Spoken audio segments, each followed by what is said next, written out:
So we're recording this Soccer is episode. amazing. Fuck both of you. Sorry. Okay. I was going to give some background. We are No background. We're recording this in the first week of the World Cup.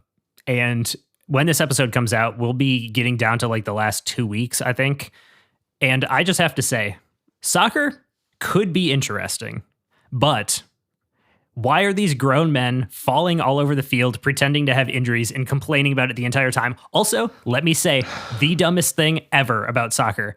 What is the purpose of the clock if you are just going to let it run the entire time? I looked this up. I was very curious. Because it's split into 45-minute halves, but then you always get extra time because they're wasting so much time. And the answer that I got about why they run the clock like this is because that's how it's always been done. Is that not the dumbest shit ever? If there's no problem, why fix it? Like, it works. There is a problem. No, it works. It doesn't work. It totally works. The game does not end at 90 minutes. It goes longer than that every time. David, the kind of guy to uphold systems that no longer serve humanity. This is if it works, Literally. Why change it? It's a freaking doesn't work. sport. David believes in the 9 to 5 Okay. and working in the office. I work 9 to 7, so I would love a 9 to 5. You cucked But yourself on that, unfortunately. Soccer is amazing. It is the unifying sport around the world for a reason. Except in the U.S., though. Well, yes, because the Americans are stupid as fuck. But Agree, but soccer not for is that just- reason. Well, for multiple reasons, but that's one of them. It's just so much fun. You're watching people trying to get the goal. Like, the anticipation of the goal makes it so awesome. Now, I admit, not every game. Some games are boring as shit. But when a game of soccer is like captivating, there's nothing like it. If you want an example, go watch Argentina versus France, the final of the 2022 World Cup. That game, I'm not going to do was that. literally- I'm going to watch the soccer that's on right now. I was on the edge of my seat. If you want a good example of what an amazing soccer game is and what it can do to you, that's the one to go check out. I rest my case. Hear me out. I watched What? the 4-1 USA win over, I don't know, Paraguay, I think it was. We were playing. Soccer just as a whole is very messy. It's like hockey, where it's just kind of like, the people are just like passing the ball to wherever. And it's just kind of a disaster, which unlike basketball, which I do think basketball is very boring and almost worse than soccer sometimes, but that's separate. College hoops, incredible. Dante, weigh in on this. What do you think as an Angels fan? When I watch sports or like live athletes competing, it has to be like a clinch moment. That has to be the basis of why the sport exists. So like in baseball, it's like one good play can change the entire game. And even if the last 2.5 hours were boring, one home run now sets this team ahead and they end up winning. It's like a walk-off and it's crazy. But at soccer and basketball and football, I don't know, it's a lot of running around, kind of obnoxious. That's true. No, but there are those moments in those too. Like They are, but soccer, if you can get a couple points ahead, then like that's it. Like that is the clinch of it. I don't know. Was Israel in the World Baseball Classic?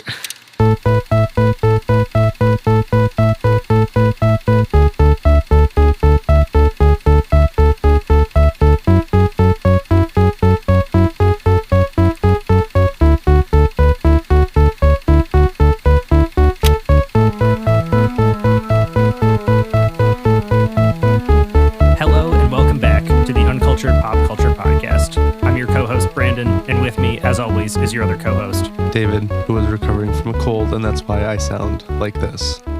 You actually sound pretty normal to me, so... I outside was, of the yeah, sniffling. you don't feel... I added the sniff in Stuffed there up. to like, Well, I did now that this. you mentioned it, I have to keep it in there. Otherwise, I would have cut it out. But we also have a guest here, Mr. Dante Bernhardt himself. Yay! Please introduce yourself to the people. Hi, I'm Dante. I was here last season, and now I'm here on this season. Interesting how that works.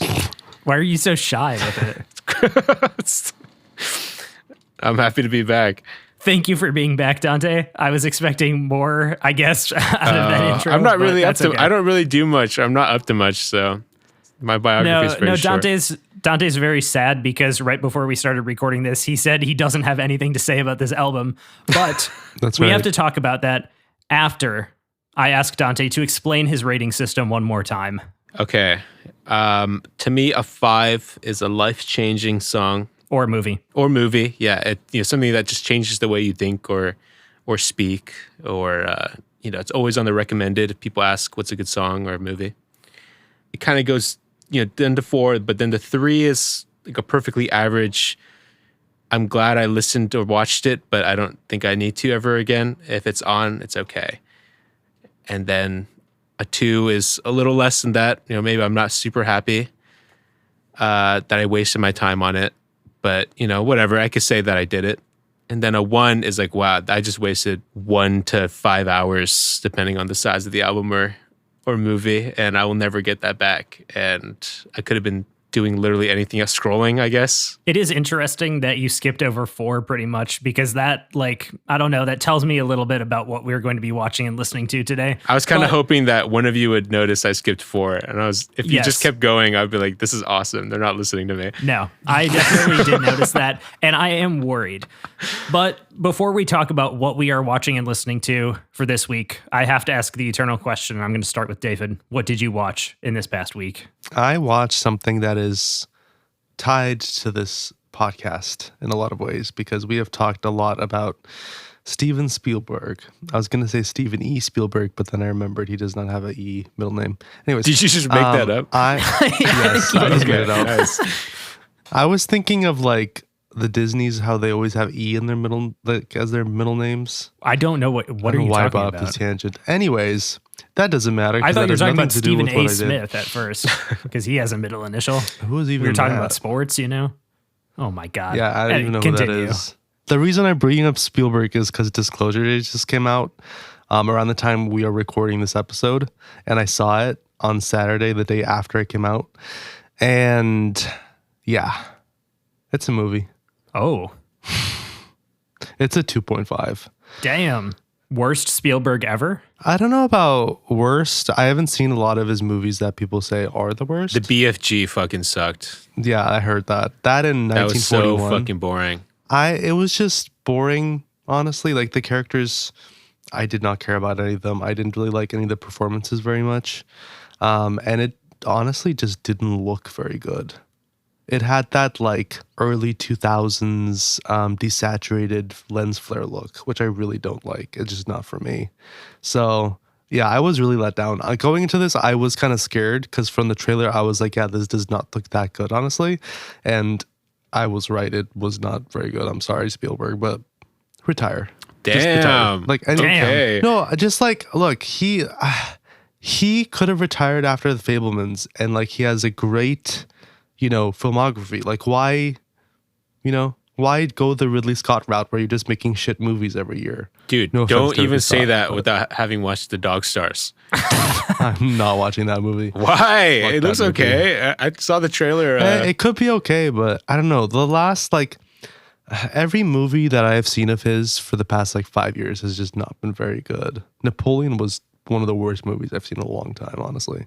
So, retire. Did you like The Fabelmans? I never saw it. Are you serious? Dude, that movie, I've never seen it. I cried. That's the only Spielberg movie I've cried at. Well, that's why I was saying that would be the perfect one to end it all on, He made a movie by himself. Boom. You're talking in theory. Never even seen it. Maybe you don't know that. I disagree with you having seen it, just to play devil's advocate and say that you're dumb. Whatever. Well, okay. Enough with you guys shitting on me. I'm going to turn this back on you, Brandon. What have you been listening to this past week? Good thing. What the fuck?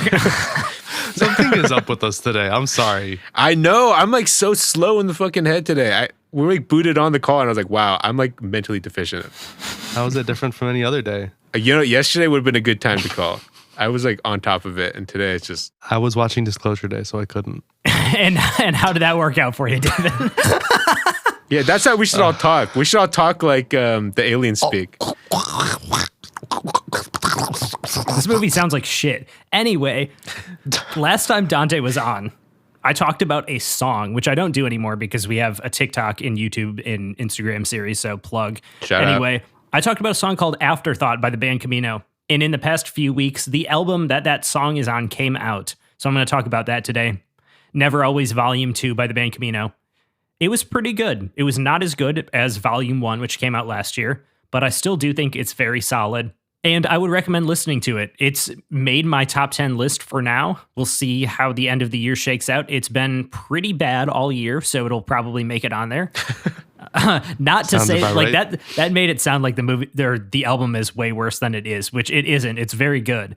But on that note, Dante, what have you watched and listened to in basically the last 6 months? Not much. I believe that. Well, I had took a flight last month and I couldn't sleep, so I just kept watching whatever was on.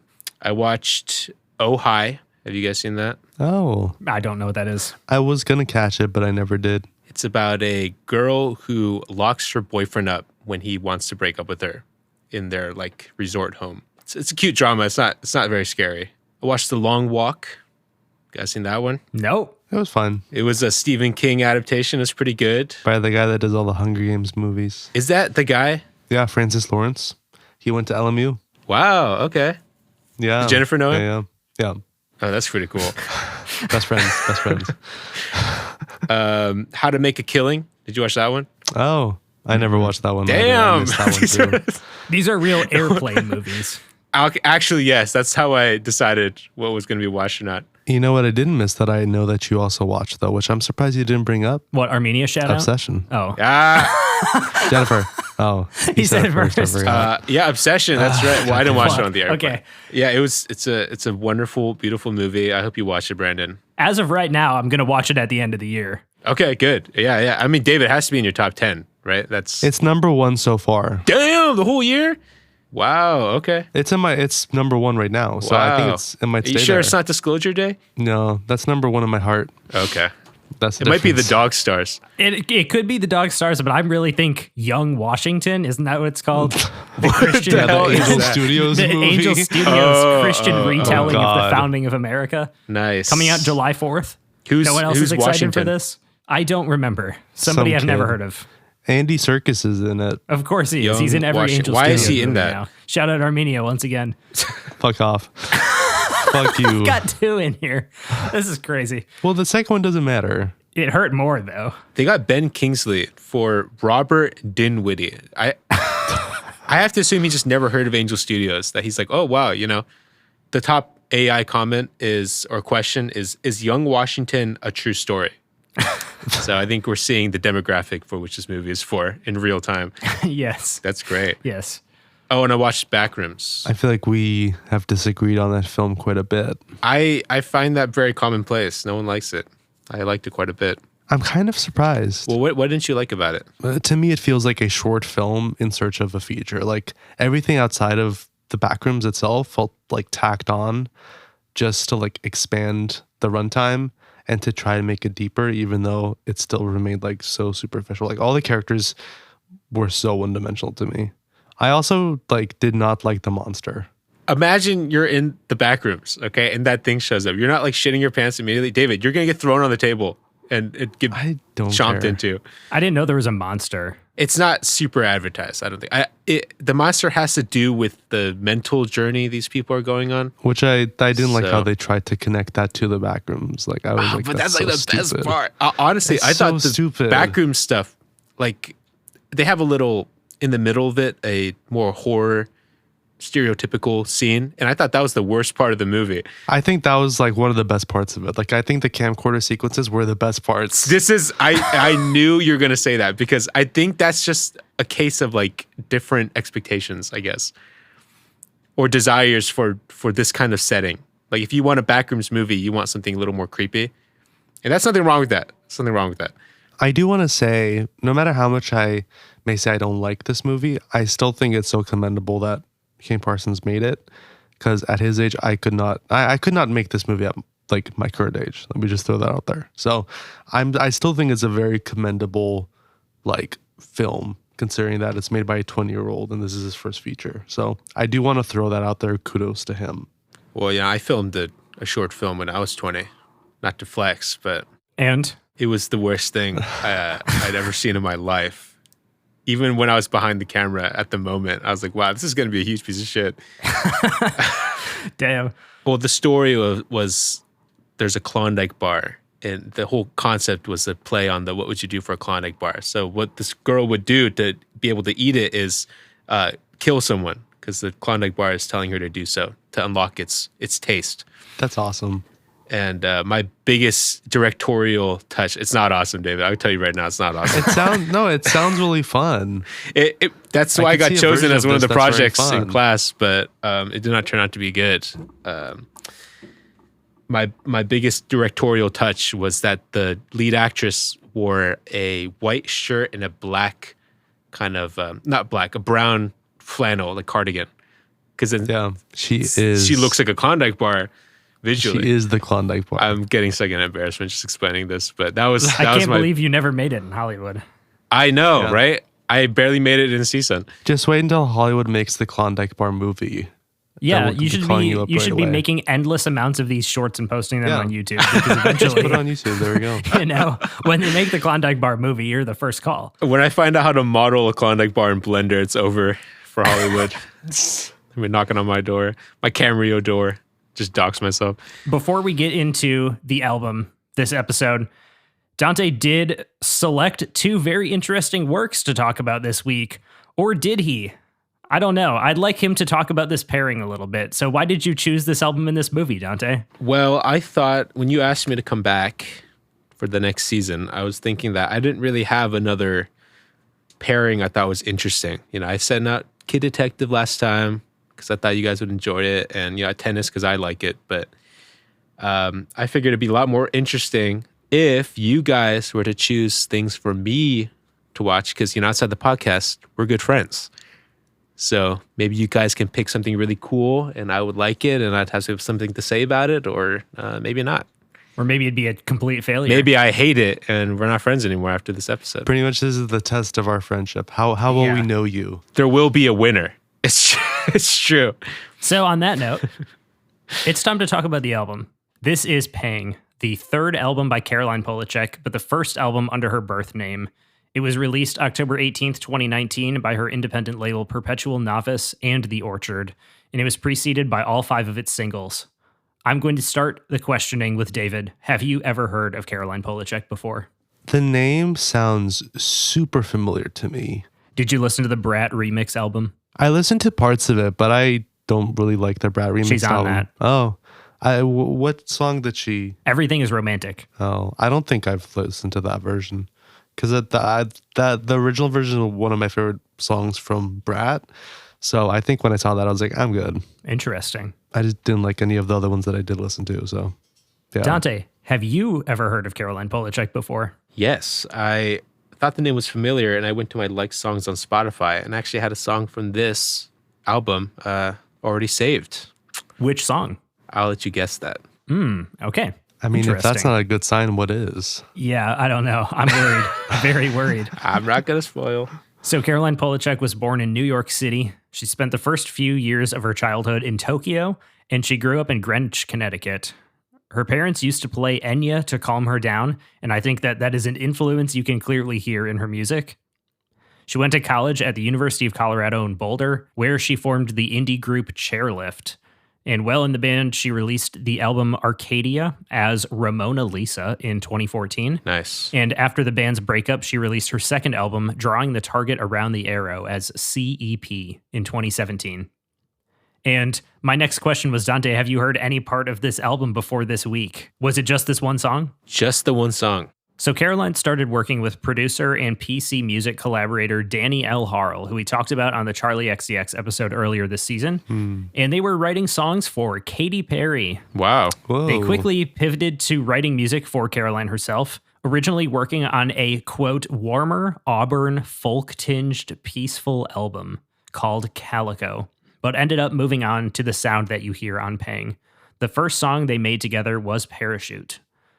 This is a quote from a Guardian interview with Polachek about the name of the album.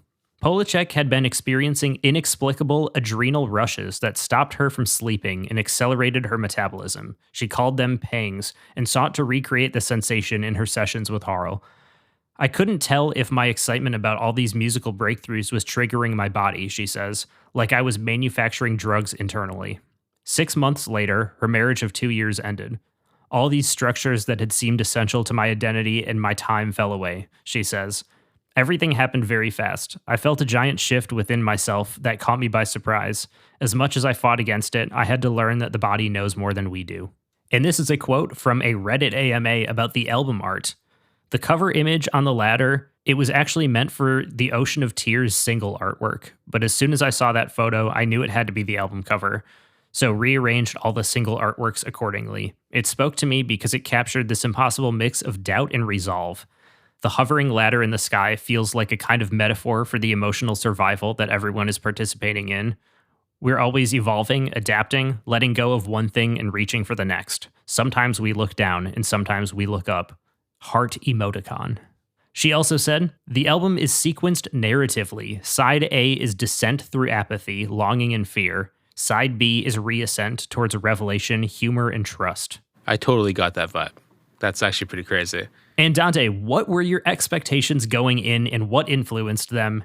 Did you think you would like this? Well, you offered me a couple choices, kind of, broadly.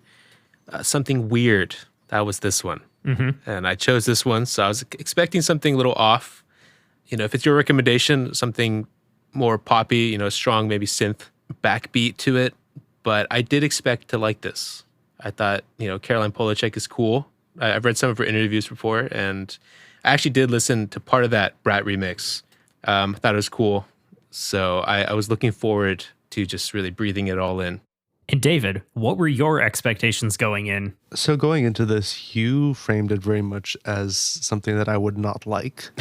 So I was going into it kind of like, oh, I probably won't like it. At the same time, knowing that you chose this for Dante did kind of make me wonder if I would like it more than you thought. Oh, considering how much I liked Tennis last time. Sure. Obviously, I knew this was going to be very different, but I don't know. I think that in some ways our tastes are similar, but I don't know. I feel like in music they're similar in a lot of ways. I was kind of unsure. I thought I would like it maybe average, or if anything, a little below average. I was thinking, as Dante mentioned, about doing something that was more similar to Tennis. I had like 5 or so albums that I thought fit that vibe. Then he said, well, do something different. So I was thinking of a different indie act that I wanted to talk about, something a little bit more beachy, a little bit more poppy, like upbeat. And then I was like, well, I don't know. He said he wanted a female vocalist as well. So I was like, let's do something weird, because that was another thing that he had wanted. So shout out. This was my choice. And I did regret it. Like, essentially by track number 2, listening to it for this week, I was like, holy shit, they're not going to like this. Either one of them. But I will also mention that on one of my track notes, because I had another realization as I was doing my notes for this week. I was like, oh my God. Coincidentally, that's the point of the album I got to as well. Damn. That I had a very similar feeling. Oh no. So I would like to read the genres that are listed for this album, and then I want your guys' take on it. Wikipedia lists pop, indie pop, experimental pop, and avant pop with influences from ambient, new age, R&B, trap pop, hip hop, trip hop, sophistopop, and classical music. Rate Your Music lists art pop, alt pop, and electronic as its primary genres, and ambient pop, alternative R&B, electropop, and glitch pop as secondary genres. Discogs.com also throws in left field and down tempo as genres. So either one of you, what genre would you classify this as? Because that was also another thing that I was kind of having a hard way of describing it. Like, what is this? Weird. I mean, weird pop, offbeat pop, strange pop, maybe. Yeah. I think those all fit. So just something weird, like weird something. There's too many pops. When does it I end? agree. What is left field? Is it like just to say it's strange? Yeah, like pretty strange much. Music? Okay. That's a genre hits that you I'm from not left familiar with. That's more of a Discogs thing, but it's just kind Yeah, of they were stuff where just it's saying like- that. That's not even a genre. No, they're just like, this is something that you're not going to like if you don't like weird stuff. But I also was thinking back to your days working at a record shop, and I thought, what is a record that somebody would come in and request because they want to be cool on Instagram, like in one of those, like, what are you listening to videos? And I was like, in the back of my head, I was like, this is one that I feel like Dante would appreciate for that reason as well. Sure. Because it is a very like cool album to like. This album received critical acclaim upon release. And this is a big reason why I chose this album. I feel like it's pretty rare when something this weird is something that both critics and I also like. So when Dante said he wanted something kind of weird, I felt like this was the only direction that I could go. However, I will say that re-listening to it, I forgot how weird some of it is, and I immediately doubted that you would like this.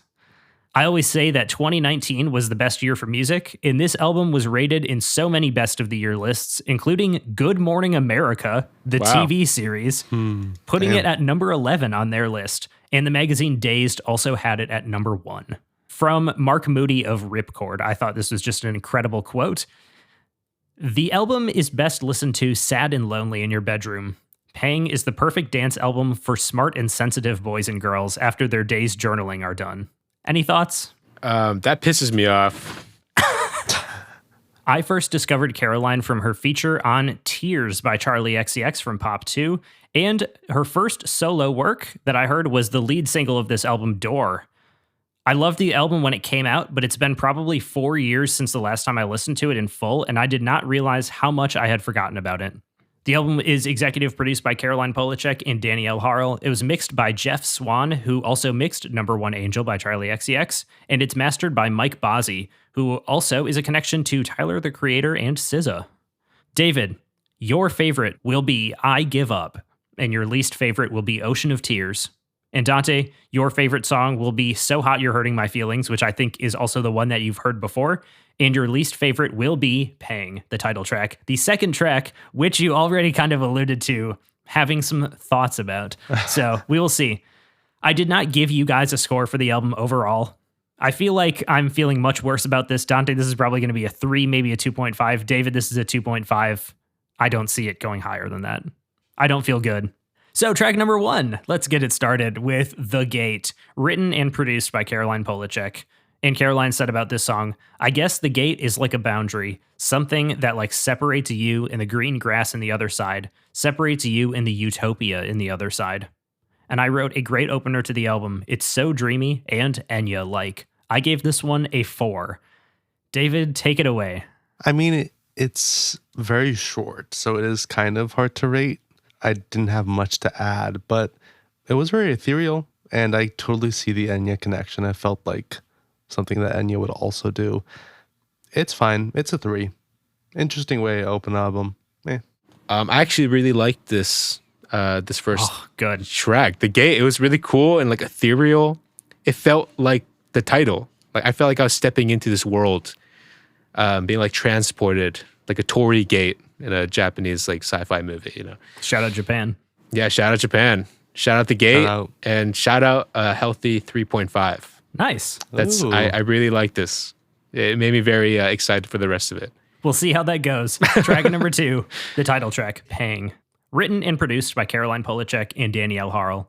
I got a lot of notes on a lot of these songs. Some of them she didn't say anything about, but some of them she said a lot about. So I'm just going to read what she said because I always like hearing what the artists have to say about their own songs. She said, I was having adrenaline surges right around the time I was starting to work on this music. I was traveling constantly, and my personal life was about to become totally uprooted. One morning in England, I was lying awake at 6 a.m., watching the sun come up, and had an adrenaline surge for no reason. My heart started beating really fast, that fight or flight adrenaline response you can feel between your ribs. It's like you're being pricked from the inside. I thought, how do I describe this feeling? It's a ... pang. Then I started thinking about that word. It's only really used to describe a feeling of lack. We use it to describe hunger, envy, desire, nostalgia, and jealousy, all those things that are forms of hunger. We also have a reverse of the chorus in Door.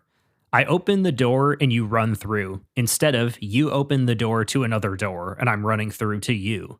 Interestingly, Door is the second to last song, while Pang is the second song. Each side of the album is bookended with a dreamy song in The Gate and Parachute, and a song that has a door in it.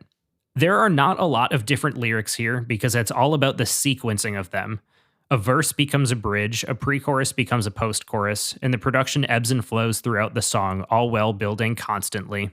Easily my favorite on here, and maybe the best of her career. I gave the song a perfect 5. I do not think either of you will like this one, but I am curious if I'm wrong. This is definitely a very specific style, which I don't know if I really knew to expect this. It does feel very late 2010s to me, which of course makes sense. But honestly, the production works for me. Like it kind of does. I like the build in it.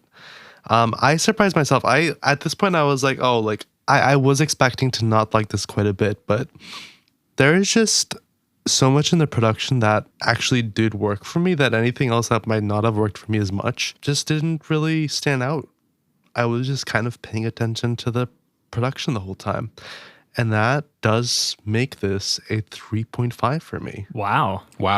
Yeah. That's impressive. And let me tell you, that is not the highest that I go. Wow. Let's David go. is changing. This is crazy.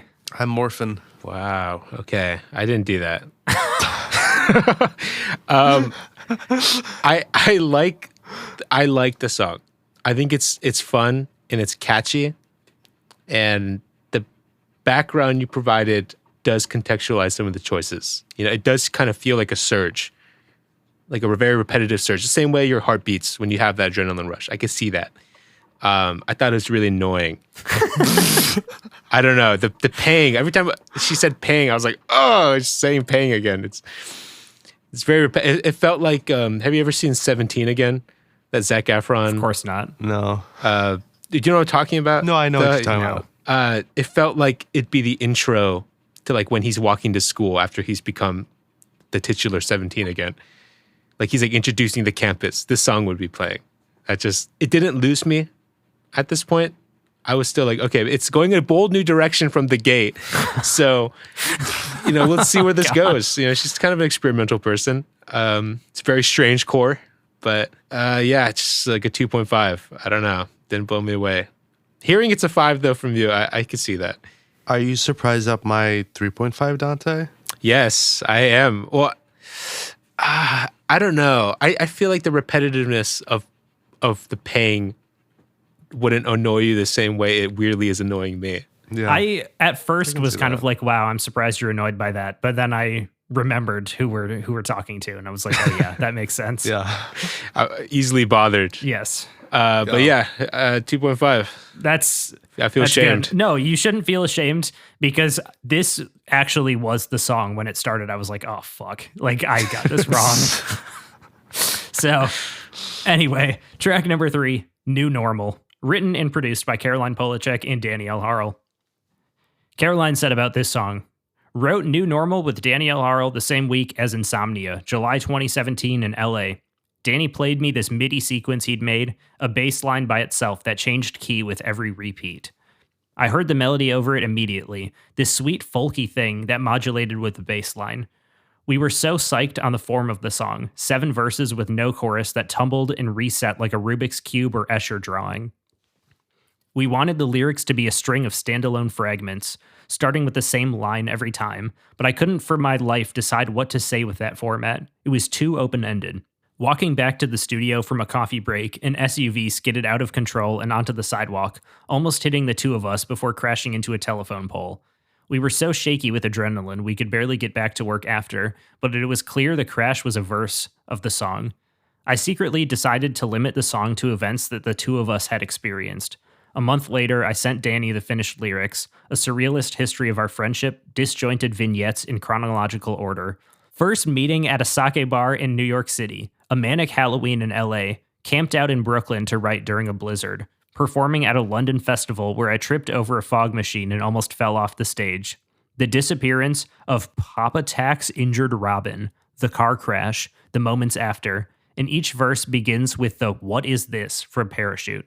My own thoughts on this one. I usually hate songs that keep modulating to different keys, but this one works all right for me. It's definitely not very replayable for me and exists solely as an album track, but I appreciate how it contributes to the world of the album. I gave this one a 3. Yeah, ironically, Brandon, we're in agreement. This is also 3 for me. Oh, It just wow. feels disorganized. I think Dante's going to like Dante's this like, one "What?" because he's already I freaking could out. see that. Also, this song has no chorus, so I think there's no repetition really except for the first lyric. That's a good and point. I did forget that you get annoyed easily with songs that repeat. It's true. So even though you'd like older pop music, so I don't really know. It's like easy listening though. When it's complex and repetitive, it's like, oh, I'm too stupid for this. I have to listen to something challenging again and again. I would have loved for there to be a chorus because I feel like it was just kind of all over the place. It needed to be more cohesive. I mean, feel like a that's how the chorus would've song helped. is. Like, Yeah. I don't have any problem with that. It's just not for me, you know. And I also don't Yeah, like maybe key it's not for changes me either. constantly. So, It's a 3. but Dante, I am curious. Do you actually like this song? No, I gave it a 2. Oh my God. I was kind of like, oh, this is kind of cool. You know, it's a little more of The Gate than Pain. You know, a little dark. And then you get about like 2/3 in, it goes, "Brr, brr, brr, brr, brr, brr, brr, brr," and I was like, okay, I hate this shit. Turn this Oh off. my God. Where is this coming from? It's like someone's microwave is broken. Every song on here is going to suck. I hate this so much. It's cool, like, as an art piece. Yes, that is also that's kind of how I feel about the album too. Not to There's get like ahead clicks of and myself. snaps kind of very quietly behind the singing. And I'm like, wow, this is kind of cool. It doesn't mean I like it, I guess. Interesting. I thought you'd have to try to cosplay as like a cool person on Instagram. I'm not bit a more, cool but person who, what was the ripcord quote? Yeah. Like intellectuals after sensitive journaling boy or and whatever. Girl, yeah. I need music to listen to after playing some Fortnite for 6 hours and scratching my butt. We're not journaling out here. Let's listen to some somber next time you're on. Hell yeah. Track number 4, Hit Me Where It Hurts. Written and produced by Andrew Wyatt and Caroline Polachek. And Andrew Wyatt is a connection to Melodrama by Lorde, which is another guest episode. This is the first thing I wrote about this song. At this point, I'm wondering if either of you will enjoy this album. The first time I listened to this song for the podcast this week, I was underwhelmed, but after listening to a bunch of shitty new music, I returned to this album with somewhat fresh ears, and I like it a lot more than I initially did. I even went as far as to text friend of the show, Grace, who I have talked about this album with extensively, and say, I think I was actually wrong about this album and I don't like it that much anymore. But I do like it more now upon subsequent re-listens. The overall song, Hit Me Where It Hurts, is kind of vibey. I'm not sure how else to put it. It feels like you're walking down the street, taking huge strides, and you're having a panic attack, but also being calmed down by the fact you're out in public and can't do that in public. I fuck with this one, 3.5. It weirdly reminded me of Charlie XCX in some ways. I could totally see that. There's a few songs on there that are like this, that just kind of have that vibe. Ironically, it reminded me of like the Charlie XCX songs that don't work for me as much. Yep. I think it was the verses. I feel like the verses really didn't work for me. The choruses did more. And I think that's just because I really like chorus work in general. But it just kind of ended up being a mixed song for me, especially because I think like the vocals just are not my favorite here. Like I don't like the vocals. It's still a 3 though, because again, like the chorus did work for me more. And I think the fact that it reminded me of Charlie XCX did make it a little bit more positive for me. I was going to pick this as your least favorite. Is it your least favorite? I didn't. No. by the way. Okay. No. So Ocean of For Tears sure, no. definitely could be. Dante, did you hate this song as well? Because I kind of think you do. I'm going to be kind of harsh. I'm going to give this a 3.5. Oh. Putting my hands in the air. Ooh. I actually thought it was Nice. pretty cool. I know I could say that about the whole album just because, an art album is cool in essence. But I like songs that feel like a farewell letter, if that makes sense. Kind of this big expression of goodbye and longing and, perhaps heartbreak. It feels like that. And the title reflects that, I think. Hit Me Where It Hurts. I also been looking at the plays on Spotify to kind of see if the mass public and her fans agree. And this one has 30 million listens. It is Yes. like third in Damn. the entire album. New one of the Normal, big 5 ones. million. It's one of the least. And that makes Yes. total sense. These are all lining up. I agree. Yeah. I don't often agree with the public, but I do hear there is, however, one song towards the end of the album that I really love that is not that well played. I don't think either of you will like it, though. I'm going to take a guess. Oh, yes, please do. It's not my favorite, obviously, because title track is. Oh, man, this is actually tough. I don't think it's Parachute because you said near the end and not the last one. I mean, I could have been hiding that too, but You're right. I'm going to say Caroline Shut Up. I have a good feeling about this one. That's my guess. track number 5, I Give Up. This is how I'm feeling about this album right now. Written by Caroline Polachek, Dan Nigro, and Jimmy Stack, and produced by all three of them, plus Dan Carey. And Dan Nigro isn't an actual connection, but you both know Olivia Rodrigo. And I know, David, you know Conan Gray, and he is the main producer for both of them. So that's Oh. kind of a little connection just for you as That's people cool. and not for the podcast. This is a quote from Caroline. I Give Up was my first ever collaboration with Dan Nigro and one of the earliest songs on Paying. Dan played me this rough instrumental loop he just made with Jimmy Stack, and I freaked out over the sulky chords and broken groove. I'd only just met Dan that day and was feeling shy, so rather than writing new lyrics on the spot, I dug back through old journals and unearthed this fragment from 2012. It didn't used to feel this good to be alone, doing every damn thing I can not to go home. I give up on you now. How far can you fall when you're already down? Fast forward a year, even after I'd taken this song to London to retexturize it with Speedy Wonderground, and I actually cut I Give Up from the paying track list, even though I loved it because it felt so tonally different. But I put it back on when it became clear it was an essential piece of the story Pang was telling. Apathy is a symptom of clearing space for something new, even if we don't realize at the time, and it's not always pretty. And I wrote, the most Jimmy Stack song I've ever heard. This is what annoying quote-unquote music people on the internet are calling the Mick Gee sound, when it's actually just R&B and soul-tinged indie ballads. This one is nice, and I wouldn't be surprised if David said about I Give Up or Hit Me Where It Hurts that they reminded him of Banks. They're both kind of modern R&B-ish songs sung by a woman with a powerful and unique voice. I ended up giving this a 3.5, and I did select it, David, to be your favorite song. I mean, you're right. I do like this quieter ballady style, for sure. Everyone knows that. Although it tends not to work for me as much with pop, so it's interesting that it did work for me here. Good. I was hoping it would. Yeah. Well, I will say, I did want more from the production. I feel like if the production had given some more, like even just like if the sound had maybe been just a little bit more fuller or something like that, it would have pushed this up higher. But it is still a 3.5, but it is not my favorite. Dante, what did you think about this one? Well, this one only has 6 million plays, which is pretty low. So if I'm following public opinion, which I never do, I'm rating this a 4.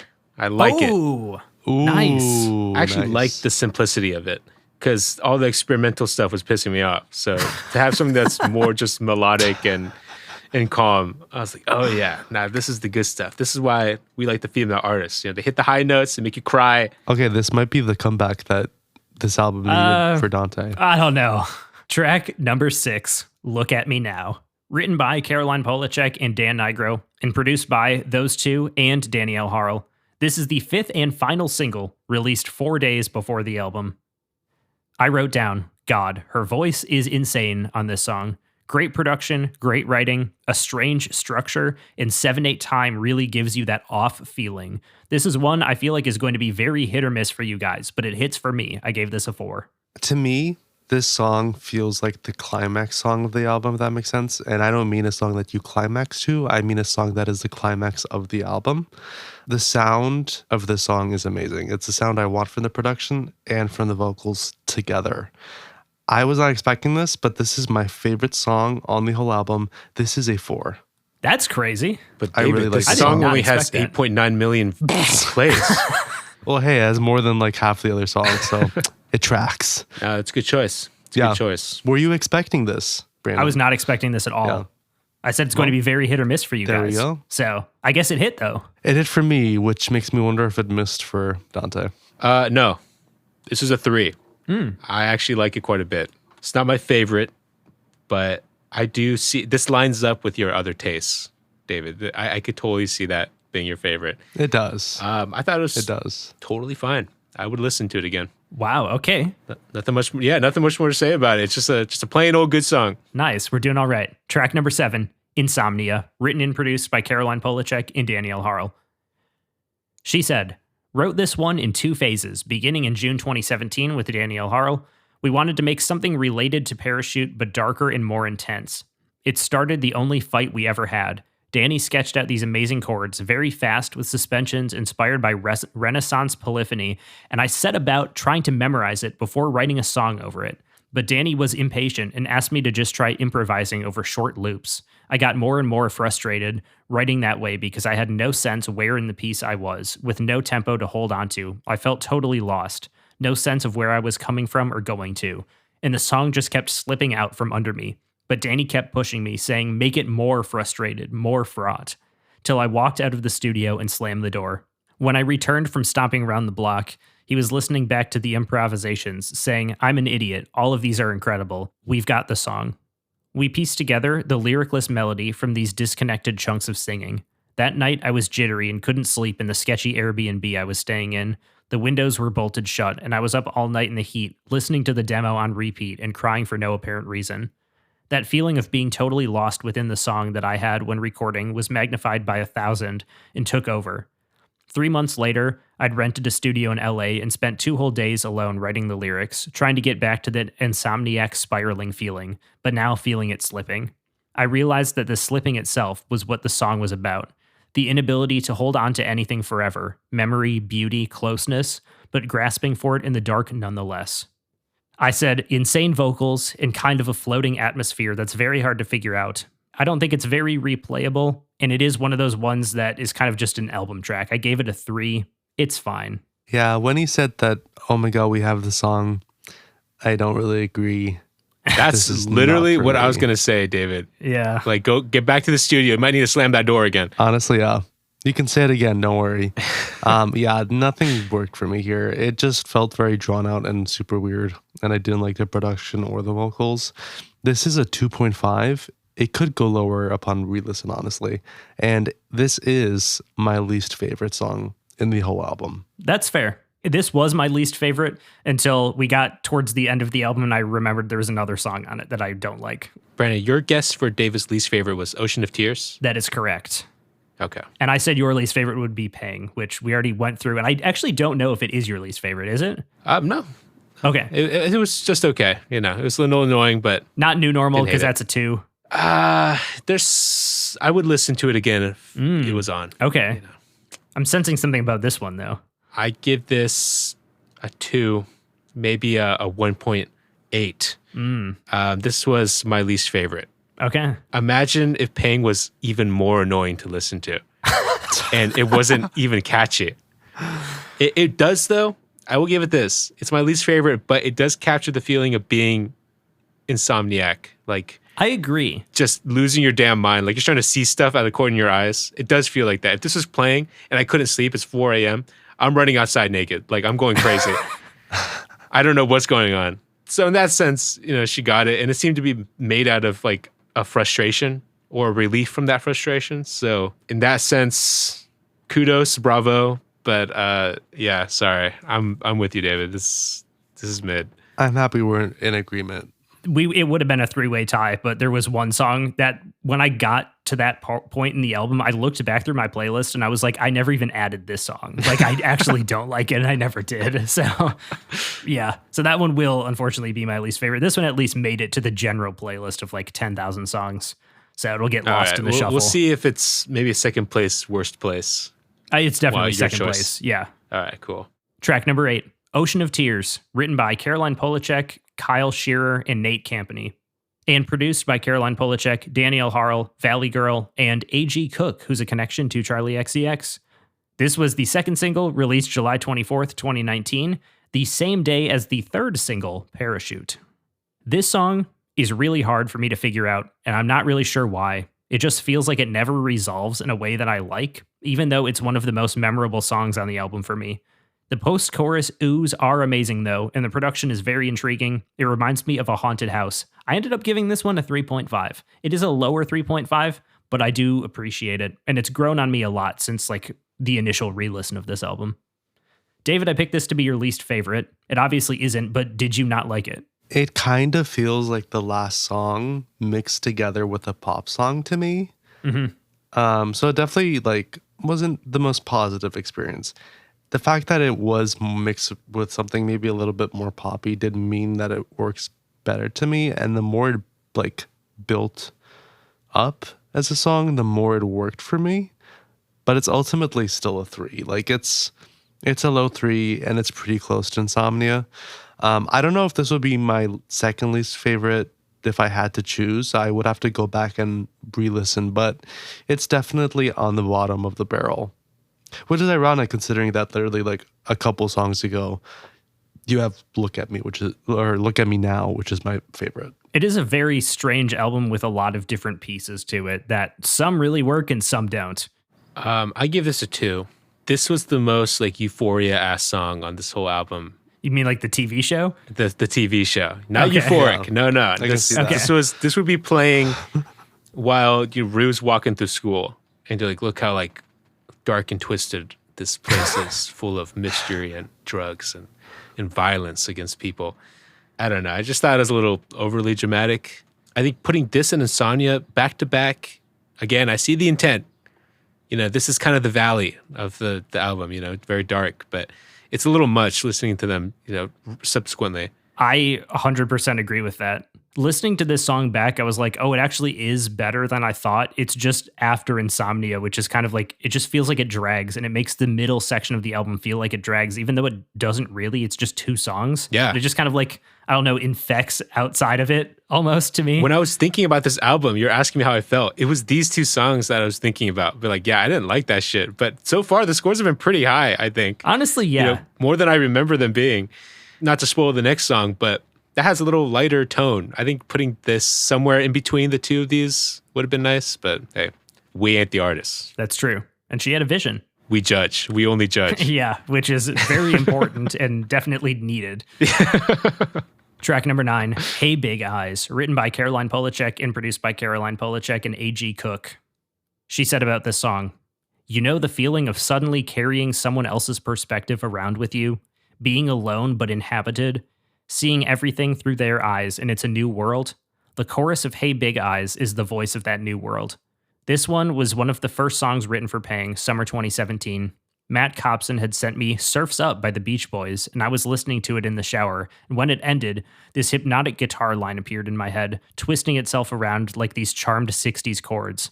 I jumped right on my computer, wrapped in a towel, and suddenly it was 4 a.m. I was freezing, and this song had poured out all in one spree, essentially done. I beatboxed the drums in through the mic and loved the feel of it, but wanted it to go harder. A few months later, I played Hey Big Eyes for A.G. Cook, and he built the tougher breakbeat shell of drums it needed, with the original beatboxing still inside. And I said, I'm running out of unique things to say. Insane production and vocal performance like usual. There's a feeling of floating in a way where you have no control over it that's present in all these songs. I would imagine it's like your first time skydiving. It's very unique to Caroline's music. I gave this one a 3.5. I do feel like I'm also running out of things to say. I feel like I'm just repeating the same things over and over again. I wasn't a big fan of the vocals here. The production did work fine. It's definitely one of the songs, though, where some elements work more while other elements work less. So it's just a very mixed song. But it kind of continues the little swath of 3s that I have going on right now. Definitely feels like the middle of the album is the weakest part. This was very close to being a 4. Oh, I actually like nice. this a lot. Yeah, this is very Tennessee. This is, there's long, going nowhere kind of notes in a good way, like flowing fabric. But she does this like interpolation of her voice, like, like throughout the song. Like it kind of in the background, right? Do you know what I'm talking about? Do you remember that? I probably do, but honestly, the song is really forgettable to me. I'm sorry. This is like the one that I don't remember. Same, it's just honestly. like, I don't know. It's fine. I like it, but every time I think about this song, I'm thinking of Caroline Shut Up. It is kind of boring. I could see that because it's very simple. Like she doesn't do anything cool with it like she had been. But I don't know, that like chopping up of her voice, it reminds me of Hamburger Lady. Have you guys heard that song? No idea. No. That sounds interesting, That though. song is so bad, not in quality, but in a disturbing way. It's about, according to the band, I forgot what the band is called. I listened to this when I was like middle school, which was traumatizing, but it's about a woman whose skin was so burnt that he saw at the hospital that she looked like hamburger meat. Throbbing Gristle is the band. Throbbing Gristle, Jesus yes. Christ. Disgusting name, too. Yeah. Isn't that like a metal? It's like experimental metal. Like they use this weird, like Okay, yeah. huge setup. I watched a thing of them live once, but it's huge setup to make this song.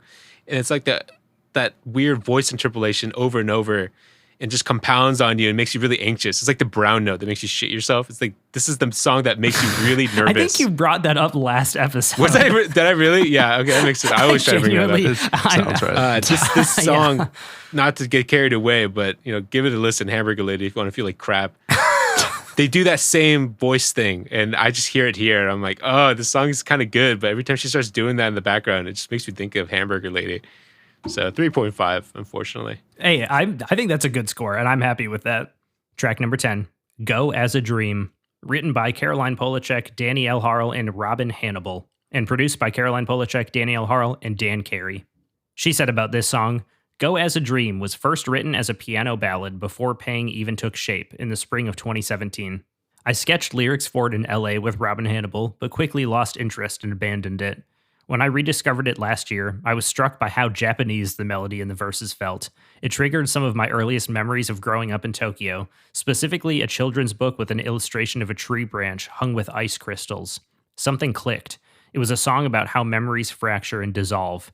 And you're almost like the card played by the magician, but this time you're not coming back. That's a lyric from it. I took the song to Dan Carey in London, where we rebuilt it as that very brittle, icy branch held together by Danielle Harle's gorgeous, fretless bass performance. I tracked the vocal one evening after dinner, with Dan and Dan sitting on either side of me. The room was almost completely dark. I wanted the vocal to feel as crystalline as the music, as blank as forgetting. I sang so quietly, the boys sat totally still. And I wrote, dreamy in an almost unnerving way. Her vocals are crazy, as I keep saying. The instrumentation is sparse, yet it still feels very lush because it has both bass and high sparkly percussion. The pseudo-string arpeggio throughout it is beautiful too, and adds to maybe my favorite element of the song overall, its trippiness. The beat feels like it's constantly stumbling over itself. The song is in 4/4, common time, but it seems like it isn't because the start of each section falls somewhere between the downbeat and the second beat. It feels like when you're walking up the stairs in the dark and you expect there to be one more, so you kind of fall forward because you put too much weight on that foot. The messed up beat also adds to the dreamlike state of the song because you can't quite find the 1, 2, 3, 4 all the time. Very much a song that's like your favorite songwriter's favorite song. I gave this one a 4.5, and this is my second favorite song on the album. I absolutely love it, and this is one of the songs I was thinking of when I chose this album. I'm not sure that either of you will like it, though. Well, if that's a good metaphor, the stairs. Thank you. I try. I like that. I would totally agree with that. Yeah. Let me just say, this song starts off very calm and zen-like, and then like the beat kicks in, and that's when the song really starts working for me. Oh. And the chorus in general is very strong. I still think that some parts of it are weaker, like the verses, but with that beat and with the chorus, this is a 3.5. Nice. And it could be my second favorite, honestly. I'm happy about that. So we're kind of in agreement in some ways. This is the one that has fewer plays on the album that I thought, like, that I think deserves more. I assume that you won't like Dante it. doesn't agree. Dante? You agree I don't like it. I think you won't, yeah. I am in agreement with David. This is a 3.5. Ooh. Nice. Okay, I I'm happy. totally saw the Japanese influence. Not until you said it, but that kind of soft plucking of the strings, very like, Yeah. it's there. Also kind of semi-unrelated, but she has the most like, I'm meant to be a famous singer backstory of all time. Like she Yeah. Yeah, honestly. she lived in Japan. Yeah, she traveled around, had a band in like Colorado. Like that's, come on. Yeah. Come on. And then moved to Brooklyn and started like the Brooklyn indie scene with that band. Yeah. That's like nuts. Yeah. She's bound to go move to like Canada or Toronto or something and just settle down there and open up like a bookstore. a record store or something cool. Yeah. In her like 70s or 80s if she's not still making music then. But anyway, it's a really cool song. It again, it reminds me of The Gate, where it's just something very beautiful and I think unique to her to just kind of listen to and I don't know, sip coffee or something. It's very nice. Yeah, to journal to, I guess. Yeah, but I'm not going to dance though. I'm not going to dance over that journaling. Track number 11, Caroline, Shut Up. Written and produced by Caroline Polachek and Danielle Harle. Got another long quote here from her. Wrote this one with Danielle Harle in London, April 2018, the same week as we wrote the song Pang. At the time, I was obsessed with this one particular recording of the doo-wop song Be My Boy by the Paris Sisters, Phil Spector 1961, we'll post in stories. There's something magically delirious about it. And when I played it for Danny, he said, that's one of the best sounding things I've ever heard. We sat about making our own take on it and totally lost the plot in a good way. At the time, I was stuck in a deep rut of self-questioning, doubting every impulse, expecting disappointment, holding back on a relationship I wanted more than anything for the fear of destroying it.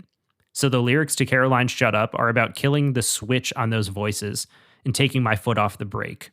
We recorded the vocal a few months later in the English countryside in Danny's father's living room among cats and Victorian furniture. The greyhound is the spirit animal of pang.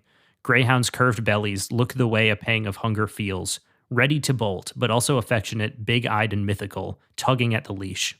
And the bridge of this song functions as an interpolation of both door and parachute, which I find very interesting. And I wrote, somewhere in the history of music between doo-wop and hyperpop exists this song. What a strange journey this is. I don't even know what I can say about it. It's so fucking weird. I gave it a 4, and I really do like this one. So you were right that this is one that I like. Very nice. Just not the one that I was specifically talking about. Ironically, this is where I drew the comparison to Banks. You know, I didn't realize it earlier, but for those earlier songs, it's definitely there too. I see the connection. I'm just ultimately not a big fan of the chorus, and I feel like it's just not really a song for me. It kind of feels like Banks, but weaker in some ways, if that makes any sense. It's a 3. It's okay. It's just very... The voice modulating she does kind of drags it down a little bit for me. But this is very close to a 4. Nice. I was going to say a 3.5, but I do see how it was called, like, you know, one of the most beautiful things ever played, because it is really beautiful. I think her voice is, like, really on display here. Just the amount of range she has. Pretty low play count, though. 6.6. It's very low for something I think should be pretty popular. I don't know. I agree. Yeah, just a bog standard good ass song. Nothing more to say. Every time you're on this podcast, by the way, you realize you have to bring the play counter back with you, right? I am totally fine. I should have done that last time. If you are play count watching at home, we got the big one coming up. Track number 12, So Hot You're Hurting My Feelings. Something I say to Brandon every day. Thank you. I appreciate that. Written by Caroline Polachek, Dan Nigro, and Teddy Geiger, and produced by Caroline Polachek and Dan Nigro. This was the 4th single, released September 16th, 2019. This song went viral on TikTok in 2022, and it subsequently charted at 27 on the Billboard Hot Rock and Alternative Songs chart. That is why this song has so many plays, because back in the day in 2019, this was just like a regular song that everybody's like, wow, I sure wish this would be popular. And then it got a little bit more popular, but even then, 100 and whatever it is, 120, I think, that's like not that big for a TikTok song. Yeah. Like a lot of those are hitting like the high triple digits. Like if I saw this on a reel or TikTok, I wouldn't go looking for it. I don't think. It's kind of like a background. Background of whatever content's playing. I did choose this to be your favorite because I figured it was the one that you knew before the album. But like before listening to the album. Is this the one you knew before listening to the album? Yes, this is the one of my like songs. I assume I must have got it from a reel or something. I don't know. Maybe it was recommended, because sometimes I'll listen to like what's trending. I got to tell you a few quotes about this song, though, from Caroline herself. This song was what they call a sneeze, like it all came out at once. It was really fast. It was essentially done in 2 days, the whole thing. You're so hot, you're hurting my feelings was something I told someone in a moment where someone was looking painfully hot, and I was laughing about it for a couple of days afterwards, and had a writing session set up with Dan Nigro and Teddy Geiger. Before I even went into the session, I was like, we have to use this line. It's the chorus of something. And the most fun part of the song to write was the pre-chorus, because at this point, I was almost done writing my album called Pang, and I was just sick of rhyme structures. So I was like, let's write a pre-chorus with no rhymes and make it one long run-on sentence. The verse was a big question mark because the other parts were so melodically dense. Then Teddy had the idea just to keep the verse really sparse, just a one-note thing that just hangs out there and that gives us a little breathing room for all the singing. This song started with me jumping on the piano and with melody. I was really inspired by that synth riff in the song Betty Davis Eyes. This song is about the universal struggle of long-distance relationships, or even a one-way attraction, an unreciprocated one. The song has a kind of 80s magic to it because the main synth that gets used on it is a Juno 60, my favorite synth of all time. And we're getting a lot of the chords and no information from that synth. And man, I tried so hard to make this song feel less 80s and it just refused. Every time we'd swap out the drum palette with something less old school, it just lost the vibe. So we just had to admit it. Let it be who it wanted to be. And in an annotation of the pre-chorus, Caroline said, in order for someone to be so hot that it causes physical pain, they either have to be extremely gorgeous or a wizard of love, or both, and that's just the worst. And I wanted to bring up this lyric from this song because I assume both of you, well, I don't know if both of you heard it. In the bridge, she just says, "Show me the banana" a bunch of times. I find that very interesting. And then she said she did a guitar solo with her voice. No one else is doing it like her. Always been one of the standouts of the album because everyone loves an 80s influenced pop banger. And you have to remember that this came out before arguably the biggest 80s influenced pop banger of all time, Blinding Lights by The Weeknd, which was a few months later in 2019. I gave the song a 4. I picked it to be Dante's favorite, and I assumed that he would know the song. David, I did not know if you would know this song because I don't think you're online enough to know it. I'm but not. I did think you would like it as well. I will say, to your point about it was a very 80s inspired song, no matter how much they tried to make it not. This feels very rock forward to me. I definitely caught on to that. I don't know if it's more rock or more just like 80s music, but it definitely feels inspired by that. I mean, you know I'm going to like that. I think that there's obviously like vocal stuff going on. I don't know if it's fry or manipulations or whatever, which I tend not to be a big fan of, but here I feel like it fits more. It kind of reminded me of the way that it's done in Banks's 3 where it fits there. So ultimately this does work for me quite a bit. This is a 3.5. Dante has not reacted at all with his face throughout this entire time of speaking. So I'm very curious what you are thinking about this song. I'm trying to decide whether or not to bump it down. Oh, because it's so popular? It was a 4. Yeah, I'm just anti-establishment like that. But keep it at a 4. It was a 4. It was my favorite. You got that correct. Oh. It is my favorite, I think, still. But just thinking about, like, you're reading the background that they wanted to have a retro 80s vibe. And I thought that was on purpose because it did sound like a Stranger Things song. But I don't know if that's to its detriment or not. I'm starting to think about it now. Because that's why I liked it before, because I do like older songs. But with the rest of the album, I don't know if it like fits. I agree with that. But at the same time, every album needs like a pop song, a single that's just like, this is the song that everybody knows from the album. That's true. And I think it does ultimately work within the album. Because there are other songs that touch on the idea of like a long distance relationship. That's true. Okay, then, you convinced me. I will keep it a 4. This is what I initially picked to be your favorite song. Then I asked you to send me your top songs of all time. I saw like 3 or so 80s pop songs on there, and I was like, I feel really good about this now. Spotify does you really dirty with the like top played. Because sometimes like I just like repeating the same song like 10 times in a row, and they log it all. They got it. Yeah, I think 4. I think I'm pretty confident with that. Nice. Track number 13, Door. Written and produced by Caroline Polachek, Dan Nigro, Danielle Arl, and Jim E. Stack. This was the lead single, released June 19th, 2019, and Pitchfork named it the 47th best song of 2019. Caroline said about this song, "I almost gave up on Door so many times. I couldn't crack it. It started out as a simple song with just a chorus, verse, chorus. I felt like it needed to transform more. I'd written the structure with Dan Nigro, but I wanted to combine it with the world that Parachute and Hey Big Eyes exist in. It's more a dreamscape. Making the production work was so difficult. The original vibe sat more on an indie rock palette. I was trying so hard to push it into something that felt more magical, and it felt like it was switching palettes too much, or the dynamic was too jumpy, or it didn't have a solid enough core. The production of that song took about a year from start to finish. I remember having to step out of the studio at one point, sobbing. I was like, I don't know if I can do this. The idea in my head isn't possible. I'm trying so hard to make this work. I can feel what I'm going for, but it's not working." The 2 collaborators on that one were also mystified as to what exactly I was going for. But when it finally clicked, we all had this moment of, what did we fucking do? The lyrics of this song is where the name of her label Perpetual Novice comes from.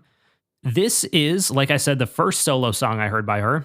And just like she had when making the song, I had a what the hell moment listening to the song. Pop music can sound like this? I believe this song, and the album overall, set alt-pop music back on track. Everyone likes to do confessional lyrics that are shrouded in some sort of mystery, but no one's doing it with the melodies or production like this.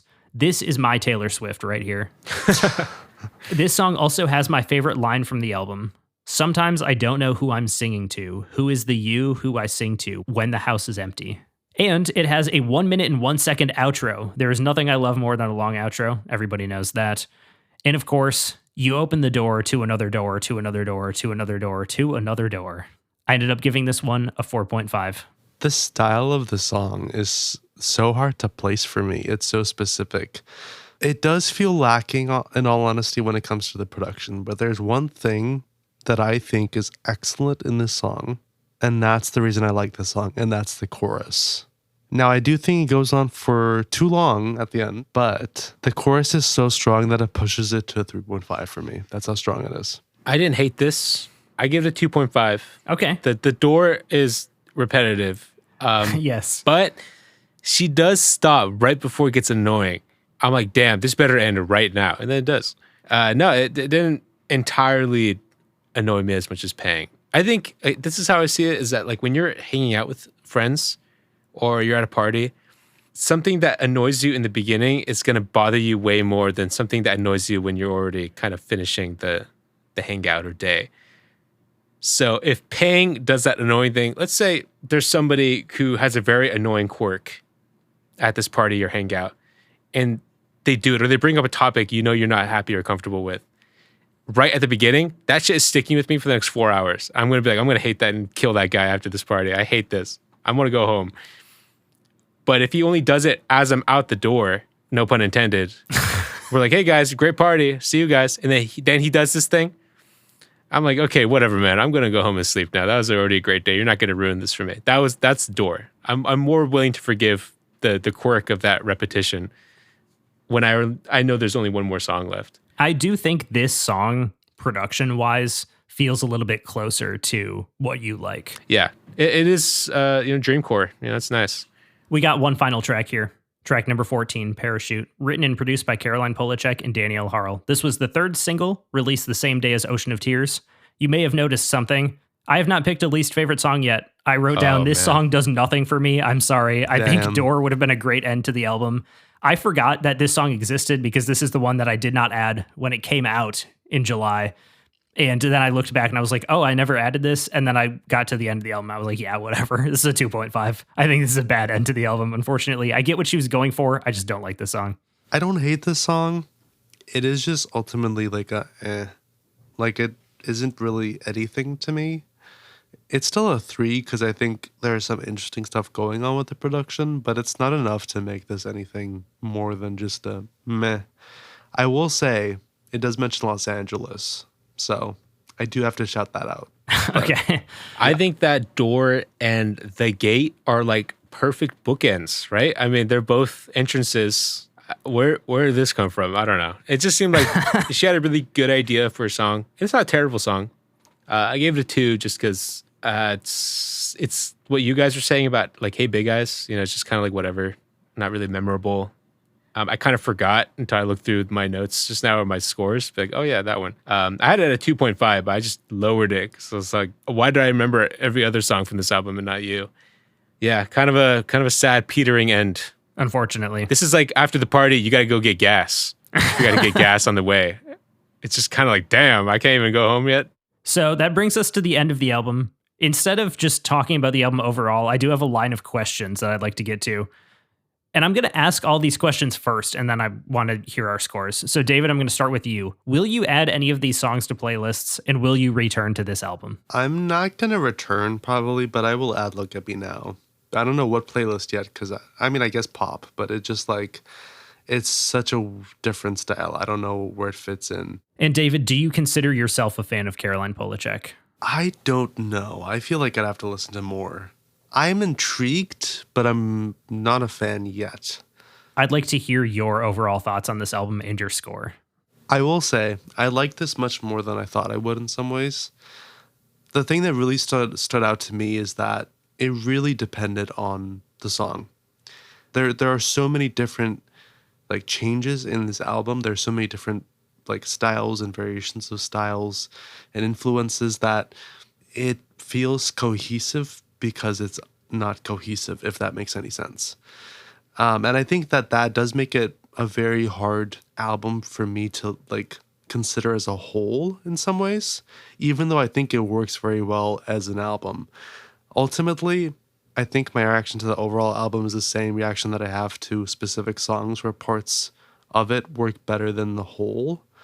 And I think that's why ultimately I decided to go with just a 3. I'm going to let you know right now, I gave this album a 4, which I didn't really feel very confident about because when I finished it the first time and even the second time, I was like, this is a 3.5 because I feel like the middle of the album just drags. Even if it's only 2 songs, it just feels like it kind of like weirdly disrupts the momentum. But I ended up raising it to a 4 because when I was looking through all of the albums we rated, I was like, honestly, this does deserve to get that little bump. And I think there are a lot of good songs on here that I often return to.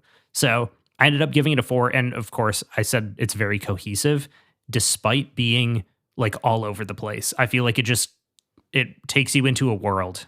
I don't know. It does what it's supposed to do. And I like that. And now, Dante, will you add any of these songs to playlists? Will you return to the album as a whole? And most importantly, did I expand your music taste? I did, I won't, and you did. Okay, interesting. So I did add Hit Me Where It Hurts, I Give Up, Hey Big Eyes, and Go As a Dream. I added all 4. Nice. Who knows if I'll really go back to them frequently, but they're I assume So Hot You're Hurting My Feelings already counts because it's like already liked, a classic liked songs inclusion. And now it's surrounded by friends. I don't think I'll go back to listening to the whole album again. It is short though. I do appreciate you picking a shorter one. 46 minutes. Hey, it's great album length. I think the album as a whole really works just as a story. It helps with the background information you provided because I can kind of see where it all fits together now. And I think you did expand my taste a little bit because I hadn't listened to this. Like I knew of her, of course. I had like one song liked, and I'd seen her on other stuff as a feature. But this is cool. Nice. I feel like this is also a very nice looking album cover. And it's one of those ones where you like enough songs where it's like I could see this like at your house someday, I come over and I'm like, oh, you got the vinyl on the wall. That's pretty cool. Hell yeah. That's ultimately what I was going for is I was like, could I see this album on your wall? And I feel all right about that. But I do have to ask you as well, do you consider yourself a fan of Caroline Polachek now? And will you listen to her other album? I think I appreciate her as an artist. Like, almost all the information you were saying was like ending or starting with her crying or having like a panic attack. I can appreciate an artist like that puts like their full like heart and soul into what they're making. Like it's so intense for them that it makes them cry.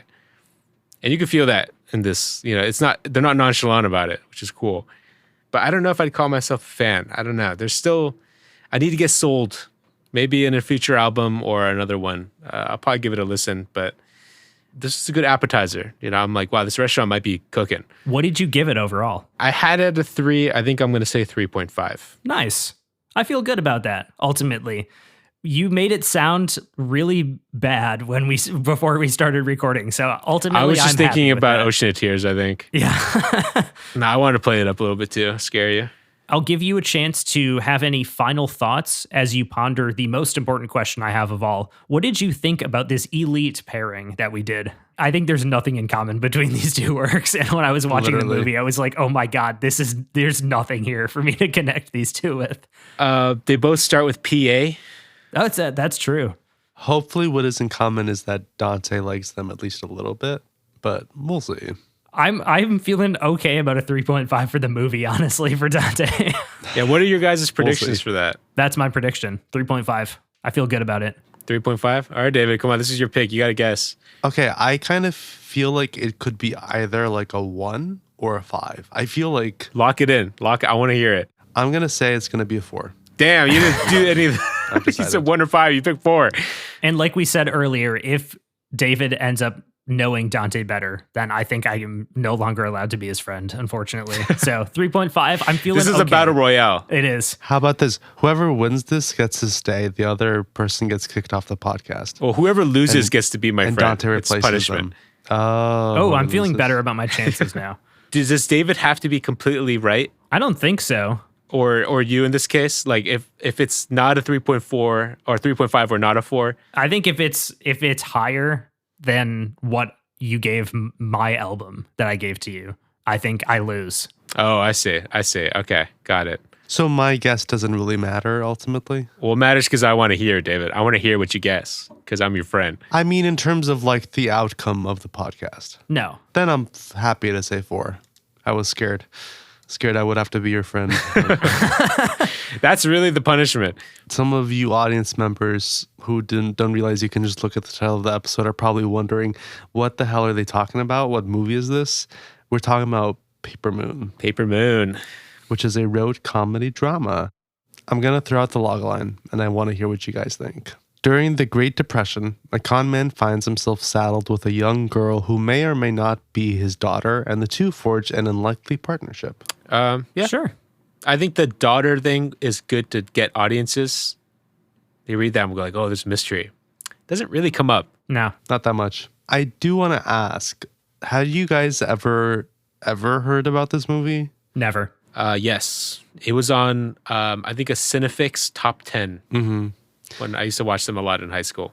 That tracks. I remember Cinefix. They're still around. They're with they're the under Watch something else, Mojos of the world. yes. Yeah. Unfortunately. Yeah. And Got I bought out.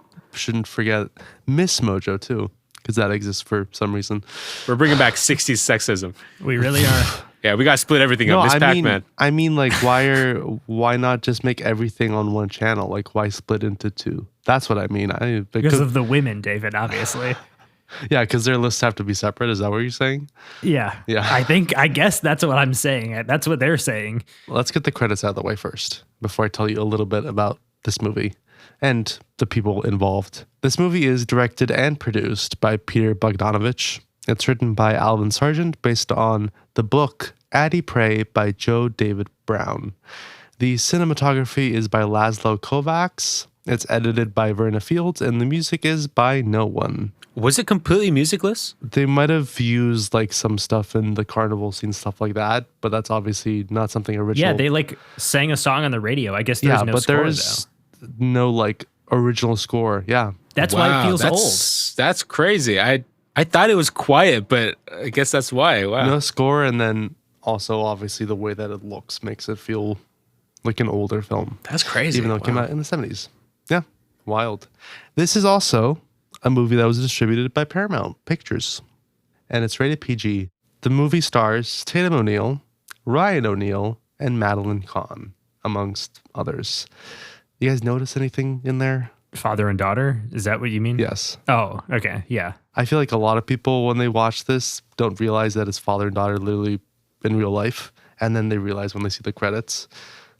But yeah, let's quickly get through the background of this film before we get to the make or break moment of this podcast, aka Dante's thoughts. So, this movie is based on the 1971 novel Addie Pray by Joe David Brown. It follows a similar story to what the film is. You know, the girl goes with this guy who may or may not be her dad and pulls cons with him. The big difference is in the book, it ends with them pulling like a last grand heist before they drive off into the distance. First, in the film, of course, after another con goes bad, he tries to leave her, etc., etc. I won't spoil the rest. But the book was enough of a success for Hollywood to come knocking. And the first adaptation that was set up was to be directed by John Huston and star Paul Newman and his daughter, Nell Potts. Pretty much all the actors were like, oh, I should get my daughter into acting. It seems like literally everyone. But this version fell through, and eventually Peter Bogdanovich was approached to direct the film. He was kind of hesitant, but his now ex-wife, Polly Platt, convinced him to do the film because she thought he was ideally suited to it in both a pictorial and narrative level. After he joined, he eventually narrowed the field of actors down to Ryan O'Neal, who he had worked with before, and Ryan's actual daughter, Tatum O'Neal. He went and visited them at Ryan's Malibu house, and when he was invited by Ryan to go running on the beach, he was told by Tatum that he was not the type to go and do that because he wasn't the type to take his shoes off. The moment he heard that, he turned to Ryan and said, she'll do. He felt like she fit the character perfectly. Now, she was only 9. They changed the age of the character to fit with her, and they also changed the location from the deep south in the book to Kansas and Missouri in the film. Of course, the third act was also changed, as I mentioned before. Now, something else that was also changed was the monetary values in the book, which is obviously set in the 30s. They knew that a lot of people would be confused about the actual super low 30s prices because of inflation and how much more expensive everything was in the 70s. So they pretty much just put a lot of more 70s prices into the film to make it more believable to a 70s audience. This, of course, makes it absurd if you look at how much the prices would actually inflate to if those were actual 30s prices. So, for instance, a $5 Bible in the 30s, as seen in the film, today would roughly equal $120. And then the $20 Bible would be over $500 in 2026. So obviously, that's not how much people would have actually paid for any of this. Like, people did not have that much money, but it was done to make the carryover easier. Something else that was changed was the title. Bogdanovich did not like the title Addie Pray, and he heard the phrase paper moon in a song, and he decided to use that. He did first go to Orson Welles, however, who was his friend, and ask him if he liked it. Orson Welles replied, quote, "That title is so good, you shouldn't even make the picture, just release the title," end quote. That's the most Orson Welles thing he could have said. Literally. And maybe one of you guys will agree with that. We'll see. It was actually shot in around Kansas and Missouri. Shout out. Shout out. Yeah. That's and there awesome. were no tax breaks back then, probably. And you can You tell. can really tell. I mean, Yeah. Jinx, man. I mean, like, Literally. it elevates this movie. If they filmed it in like the Santa Rosa Valley, you could tell. It's not going to look like Kansas. No, yeah, you could absolutely tell. It looks right, and it makes it feel like, oh, this is just the most boring landscape. This bitch has never been to the Midwest or the Great Plains. It's actually very nice. I drove through Kansas. Underrated. Yeah, Underrated exactly. drive. Wyoming? Fuck Wyoming. I mean more that if it's like the 30s, everything is shit. The Dust True. Bowl is happening. Yes. Like, it feels grimy. It feels dreary. I don't know if I'd say grimy. In that sense, I guess. I would say hopeless, which I like. Now, I did want to bring up a quote from Ryan O'Neal about working with Tatum, because I feel like it's important to this film, and I'll explain why in a minute. Quote, "I wouldn't have done the picture without Tatum. The whole concept was such an interesting connection for Tatum and me. No father and daughter can connect with the intensity of a movie, and in a way, the story is a parallel of our lives," end quote. He also made sure to make it known that the cigarettes were not real, so Tatum did not get addicted to them. I was wondering. Yeah, they were made with lettuce. And yet, it seems like he might have got her addicted to other things, because we have something else to talk about. Bruh, don't be telling me this shit. Typically, I'm not the type of person to bring up the personal lives of celebrities. That's their business. There are people who deserve their privacy. When it comes to this case, considering what this movie is about, and considering how he speaks about how this story is a parallel of their lives, I feel like it is important to provide some context about their relationship in real life. And that's why I'm bringing this up. I just wanted to throw that out there. Because for much of her adult life, Tatum and her siblings were estranged from Ryan O'Neal. They have spoken about the physical and emotional abuse that they experienced at Ryan O'Neal's hands. Griffin O'Neal, Tatum's brother, has said, quote, "My father gave me cocaine when I was 11 and insisted I take it. He was a very abusive, narcissistic psychopath. He gets so mad he can't control anything he's doing," end quote. And as Ryan would himself note, quote, "I am a hopeless father. I don't know why. I don't think I was supposed to be a father. Just look around at my work. They're either in jail or they should be," end quote. Now, I'm not going to get into it any more than that, because again, I think they deserve their privacy. That's obviously something for them to deal with amongst themselves. But like I said before, considering what this film is about and the way that Ryan O'Neal speaks about making the film with Tatum, I felt like the context was important. I don't have much else to add about the making of this film. There's not much out there. That was a long sigh. Bruh, you just ruined the movie for me. I'm sorry if I did. That's I think- horrible. Dante, you ever heard about separating the art from the artist? I don't believe in Yes. it. I can't do it. I'm too much of a Interesting. feeler. I agree, because I don't like doing that either, but I do think it's important because so many people are just like shitty people. And it's like, if you are trying to like ethically consume art, Like, I don't know that you even can. I also think that, for instance, in this case, I think that would be taking away from Tatum's work on this film. I don't even like Peter Bogdanovich. I think he's kind of weird. I wish I knew that before I chose this movie. No, it's fine. I don't know anything. Like I saw some stuff about him. I'm like, I'm not gonna look any further. He see no evil, you know. I thought David was going to go more in depth than that because I was curious about Tatum O'Neal. And I was like, what happened to her after this? And I looked up some of the stuff and I was like, damn, like, no wonder you don't hear from her anymore. Really? Yeah, it's rough. Why? It's and very like, rough. I feel bad for her. I mean, heroin is a big one. Oh my damn. No, but the reason I brought it up was because I feel like, I don't know, in some ways it is important to the context of it. But I do think this is a case of like separating the art from the artist because, to Brandon's point, there are so many people, including Tatum herself, that put so much work into this and make it what it is. A big thing that I had to do was separate the art from the artist with The Holdovers on Sep's guest episode, because that is such a beautiful film and Alexander Payne sucks as a person. So that was like one where it's I'm see no evil, hear no evil on that one, because I saw like Alexander Payne canceled and I was like, I can't do this. I can't. Paper Moon came out in 1973 and it made $30.9 million on a budget of $2.5 million. So it was a hit. It was in a the hit. 30s. That was a lot. True. Yeah, this is the 70s. It also received rave reviews from everyone. The script got praised, the direction, the look of the film, and the performances, especially Tatum O'Neal. It got 4 nominations at the 46th Academy Awards, 2 for supporting actress, 1 for Khan and 1 for Tatum O'Neal, 1 for screenplay based on material from another medium, and for best sound. And it would go on to win 1, and that was for Tatum O'Neal. Now, she has said that she has no firsthand memory of how she heard about the nomination.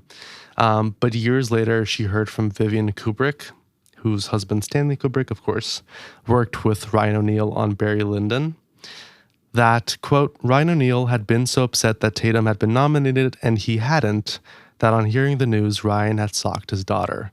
Tatum had blocked that part out. When Tatum had won the award, becoming at age 10 the youngest person ever to win a competitive Oscar, neither of her parents were in attendance, end quote. Whoa. Yeah. Bruh, this guy's got to die.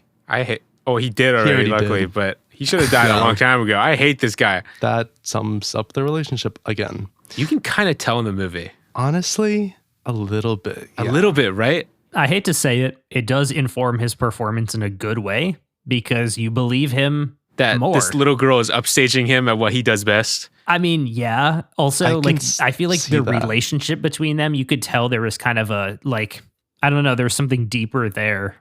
And I don't know, it feels disgusting to talk about that, but you know.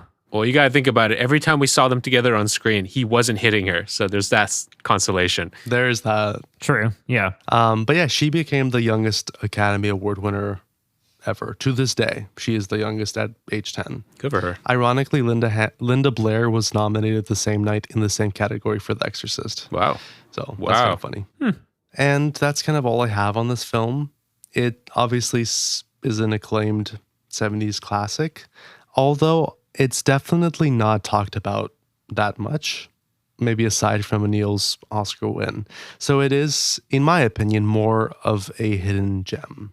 I have to ask, was I correct, Dante, in thinking that you were going to like this movie?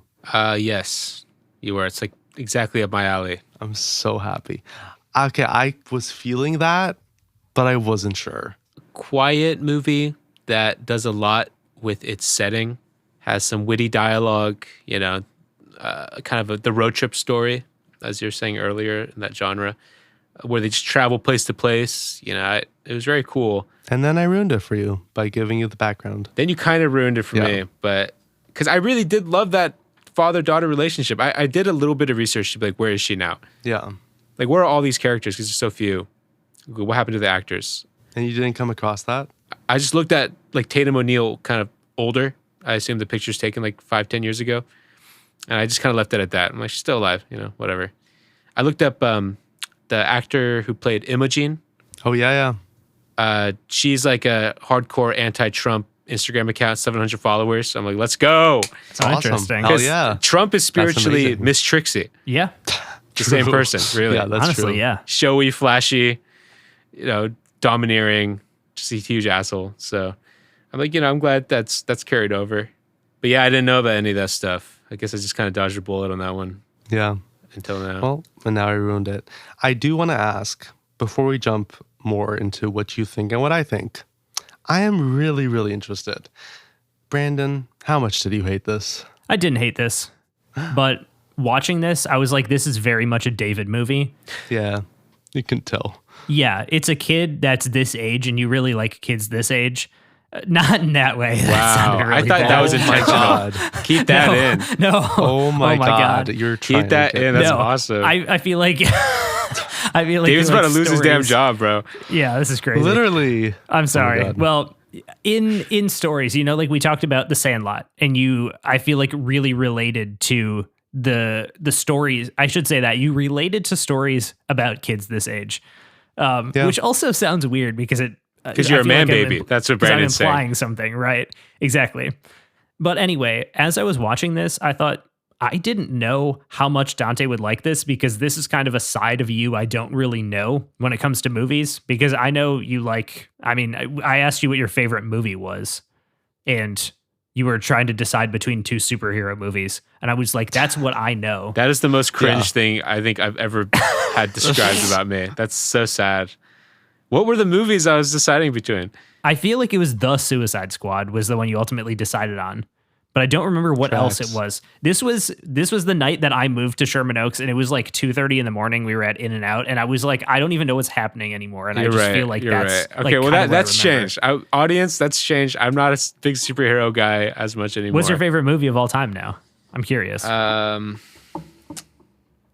It low-key kind of is still the Suicide Squad, which is like the worst thing. Yep, there it is. I just think it's like the perfect movie to learn. You're wearing a Daredevil shirt right now. That's what I like to point out. Guess what? It's a Funko Pop Daredevil shirt. It's like the most soy nerd thing I could have worn. Well, anyway, my point was that I didn't know if you would like this, because after I was done watching it, I was like, this is a David 5-star movie. Like, Yeah. that's how I felt about it, because I was just like, this has everything that he likes. And this is one where I actually feel like I agreed a little bit more. I do like it because it does have a little bit of that hopelessness. Mm-hmm. It does feel very old, but at the same time, it feels like it only could have been made in like closer to now, like once you are out of the 30s and 40s, because it feels like it captures some of that magic of that time, if you could call it magic, but it's not fully like in that era. And I think part of that has to do with the sound mixing, because you can actually understand what everyone's saying. True. Like, That it's is not pretty like nuts. blown out to shit. And Yeah. I enjoyed that, and I appreciated that. Like, after watching this movie, I was kind of like, I don't really know what to think about it, because it has a lot of themes that I enjoyed, but I don't know that it really says something in particular, other than like, you have to stick with the people that like you're supposed to be around, the people that you enjoy being around, and that like, make your life better. Right. And I like that message, but I've said this before many times on this podcast. I like when things end badly. So I was kind of hoping for that. I'm going to be real.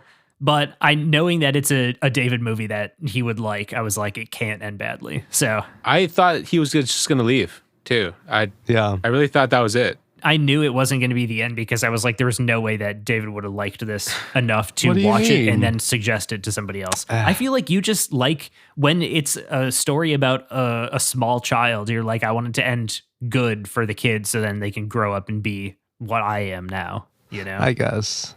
So the way that I came across this movie was one day my mom and I were like leaving the garage to walk to our apartment, and next to the trash container there were a pile of DVDs that someone had set out there for people to take, and we grabbed a bunch that looked interesting, and one of them was this. And when my mom was like, oh, let's watch this, I was like, it looks boring. It's just a moon, there's a guy and a girl sitting on the moon, like but then we actually watched it, and I really liked it. I thought it was cool. I was like maybe 19, 18. I was like, yeah, it's fine. And I moved on.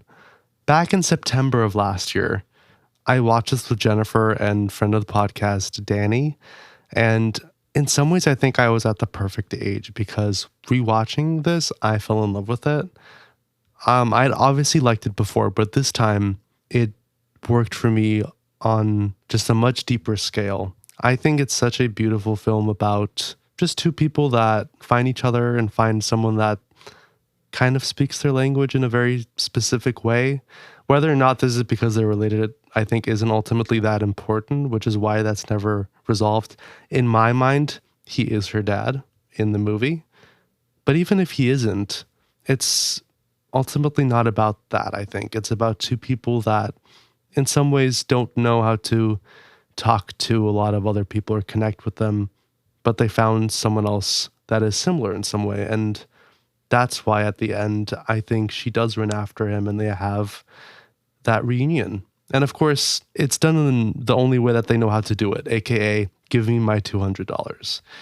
Aside from that, I think it's also just beautifully shot. I think it captures that 30s feel exceptionally well, but it does it in a way that wouldn't have been done in the 30s, if that makes sense. Like, it feels like the 1930s, but in a realistic way, not in a 1930s movie kind of way. And I think that that's also what makes it work so well, because the environment, it elevates the film. Like, this is a movie that could not be set in the 50s, in the 70s, in the 2000s. This is a movie that I think could only be set in the 30s. And I think that that is ultimately what makes it work so well. I do also want to talk about the performances. I think that obviously both of their performances are great, and I am including Ryan in that. And it definitely is in some ways hard to watch this knowing their real life relationship, but I kind of agree with Brandon that in some ways it makes it work more because you can, I don't know, I think it highlighted the darker sides of Ryan O'Neal's performance and made that feel more present in some way. It makes the film sadder in some ways, but I think it also makes, I guess, the film feel more real, if that makes any sense. Now, obviously, I'm not saying that I think it's a good thing that what happened, but I think that, at least for me, I am ultimately able to separate the movie from the people involved enough for it to work, and enough for me to be able to appreciate this film, even if I don't appreciate and, quite frankly, extremely hate Ryan O'Neal. This is 5 stars for me. I didn't expect anything else. Yeah, expected. You knew it. Well, Dante? I'll save my rating for the end, just to drum up the suspense of who got higher. I like this movie quite a bit. Shout out Pluto TV. They're the only ones who had it for free. Yeah, I mean, you really hit the nail on the head on how I feel about this movie. It just everything so well. It's such a simple story, and it just does it so perfectly. It doesn't leave anything on the table. Not like, oh, they should have done that, or like, yeah, of course he would run a scam about swapping change by talking over them. And, it's like, oh, what if she picks up on that? Yeah, she does. They do all this stuff, all these setups earlier in the movie. I'm like, oh, I wonder if that's going to happen. Yeah, it does, because that was a logical conclusion of the story. And I know they had a book to base a lot of this off of, but it's really plain filmmaking. Really sets that up. It almost looks like it's like soundstagey, like an old movie sometimes. They have that one shot where they're talking to the cashier when she's trying to run her $20 bill scam. It's just like, boom, extreme close up on her face. I'm like, whoa, what the hell? They have not done this anywhere else in the movie. Why am I looking at your teeth? I don't know what that was about. The end of the movie, when she's running to the car, that is definitely a grown woman doing ADR heavy breathing when she's catching her breath at the end. That was the parachute where I'm like, wow, I'm at the end of this perfect movie, like nearly perfect movie. And this part sucks. It's so amateurish. Like, you really couldn't find any other, you couldn't have her do it. It was the 30s, Dante. They'd ADR'd everything, I guess. Back in my day, little girls panted like grown women. When they were tired, it's all the smoking, probably, actually. Honestly, True. yeah. Tracks. Yeah, that was just so like, whoa, this is not mixed well at all. I have some notes. I just took a few. I would love to hear them. I do want to hear him. I thought it was very interesting to show that Addie smokes and Mose loves sugar. Their tastes are switched. He's the childish one. He pours so much sugar and always drinking soda and cake and pies and stuff. When they're at the hotel before the bootlegging, Mose is playing that little game, that golf game, and Addie's reading which is another one of those kind of dichotomy switches. Yeah. But I wrote that they were scrolling and playing on their Steam Deck all the way back in 30s. He has a little gamepad and she's just reading sensationalist stuff. You know, this movie's really ahead of the time because I also wrote Trixie was bone maxing. Yes. I caught that too. She was clavicular crazy. of the past yonder days. Literally. She was like bone smash maxing. She called him daddy, and she said me and my big tits. And I was like, wow, like this is all we're still using those phrases to this day. That's crazy. And I really liked that as soon as he was like kind of happy with the arrangement, she would just bring up the $200. Like it happened like 4 times where he just immediately sour again. I thought that was cute. A lot of little touches like that throughout the movie. A lot of thought put into it. This is back in the day when the screenwriter was not the director. Yeah. And, you know, there's a lot of, you have 2 geniuses working on the same thing. You get a lot of little ideas like that. Right. The correct way it should be done, you mean? Yeah. Yeah. Yeah. I agree. But why would I pay 2 people to do what I could pay one guy a little bit more to do both of? And do them both worse. Yeah. Yeah, that was just, it was a good pick, David. I'm very happy. It's been on my watch list forever, but I didn't have an excuse to watch it. Well, and I'm happy I could take it off. Yeah, it was good. You know, I'm probably not going to watch it again, considering all the history. Oh, But God. I will agree with you, Brandon, that it didn't seem like it had a very clear message. Yeah. Because it does touch a lot on Addie and her femininity. Yeah. We see her posing like her mom in the picture and wearing the necklace and wearing the perfume. And, you know, her and Trixie, I think, are supposed to be foils, that she's her mom, more or less. She's the stripper / prostitute, but she's in conflict with her, but she loves her mom. You know, she adores her mom. And, you know, her dressing boyishly, getting confused as a boy. But it never seems like it's given so much screen time, but never the main focus. It's always in the background. It's always the thing that's happening just kind of quietly with her. And that has its merits. You know, that's her arc. But I don't think it was given the time and respect that kind of message needed. I think that is a great point because I was kind of trying to figure out why I felt like the scenes with Trixie kind of dragged overall for me. And I feel like by the time I got to the end, even towards the end of it, I was like, okay, I like the kind of like buddy with Addie and Imogen because I feel like they worked well together and it was fun to watch them. They're both like funny characters as well. Yeah. But like after a while, I was just kind of like, all right, I'm kind of done with Trixie. And then when we get to the end, it's kind of like, I don't know. I feel like there was a different way to do that if that's ultimately what the film is going to end like and like be about, I guess. And I don't know. I kind of felt myself wondering why that was so long and such a big piece of it if it didn't really seem to come back in a way that really like connected overall. And that was kind of like the one thing that I would knock this for, because ultimately this is never going to be like a perfect 5 for me. It's just like not the subject matter that is like my favorite thing ever. So like, you know, perfect 5 is really hard to achieve, and you achieved it last time with the Kid Detective. So just want to do a shout out there. Yes. Real quick. I lost the end of the year awards though. I won't forget that. Maybe you'll get them this year. Just kidding. You won't, unfortunately. I do have to give out my score for this movie though. But I am kind of curious, David, what you think my score is going to be, because it sounded like you thought I wasn't going to like this. Honestly, I just thought you wouldn't like it because it's a 70s film and our track record has not been great. That is true. I feel like the highest you would go is a 3.5. I think you would give this a 3 though. I ended up giving it a 3.5. I did go the highest. Wow. And I feel like part of that is because of how it looks and how it feels, owing to the fact that it is shot in Kansas, and you can tell because it really adds something so indescribable almost. I loved that, and I think we should shoot more movies like actually where they're supposed to be, or find a setting that makes sense for them. And I have to commend the writer, I'm forgetting his name, Sargent, I think. Alvin Sargent. For switching this from the Deep South to the Great Plains, because that just elevates the story so much. I don't think, if this was in the Deep South, I think it's a different story in the 30s. And you also run into that tinge of it might not age very well now because there's going to be some like deep racism in it. But yeah, ultimately this is a 3.5. I enjoyed it somewhat. I don't think it's like amazing or perfect, but I thought it was good, and that's a win. But Dante, I want to hear, I think this is higher than a 3.5. I'm kind of guessing a 4.5 now. I might do. hopeful. Yeah, lock it in, guys. What's your guess?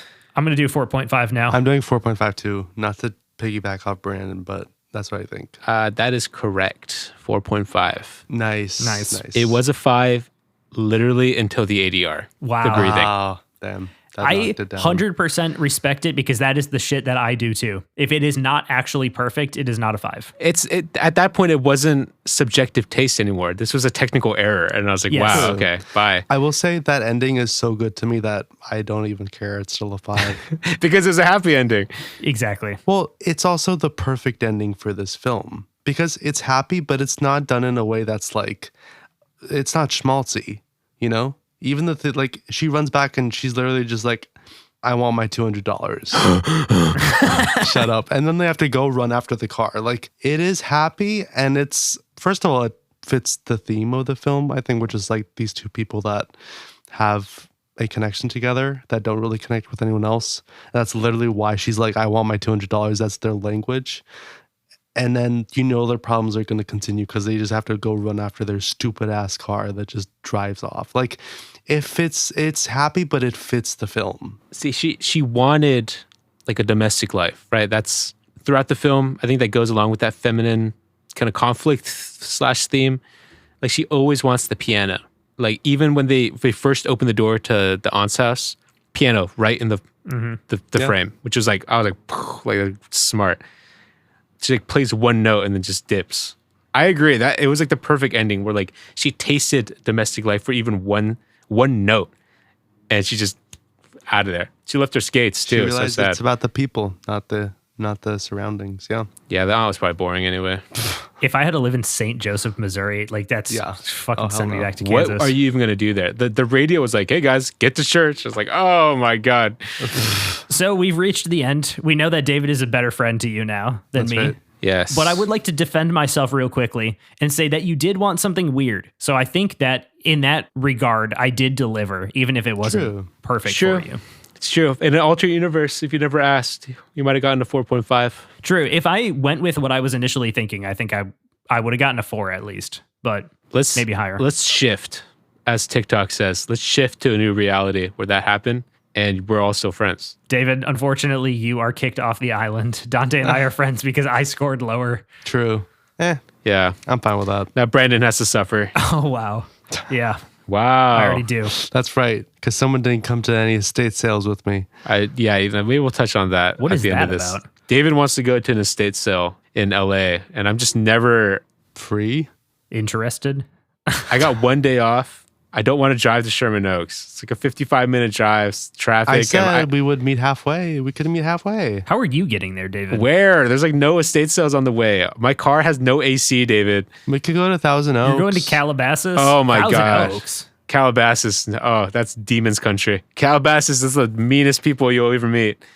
You ever been to the Erewhon in Calabasas? I have not. It's like when they start playing like evil orchestral music when you enter Dracula's castle. I believe it. I had a good prebiotic soda free sample though there, so I have to give it props. Do you have anything you would like to plug? Anywhere that you want people to follow you? Yes, I have an Instagram, Koji Nuzuka, KOJINUZUKA. If you type in KO and you already follow the Instagram of UPCC.